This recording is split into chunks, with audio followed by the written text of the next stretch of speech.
মুসলিমদের কেন অন্নপূর্ণা ভাণ্ডার পাবে অতি শীঘ্রই একটু বন্ধ করা উচিত। মুসলিম বউরা কেন অন্নপূর্ণা ভাণ্ডার পাবে?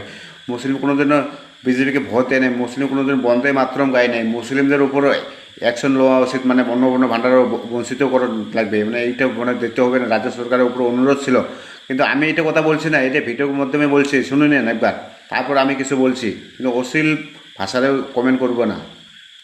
আমাদের যেগুলো দাবি হচ্ছে যে মুসলিম মহিলাদের ক্ষেত্রে অন্নপূর্ণা ভাণ্ডার সম্পূর্ণভাবে বন্ধ করা হোক।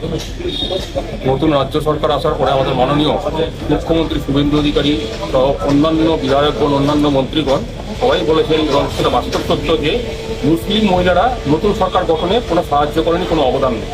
কিন্তু যখন সাহায্য করেনি, অবদান নেই, তাহলে তারা কেন নিতে আসবে অন্নপূর্ণা ভাণ্ডার?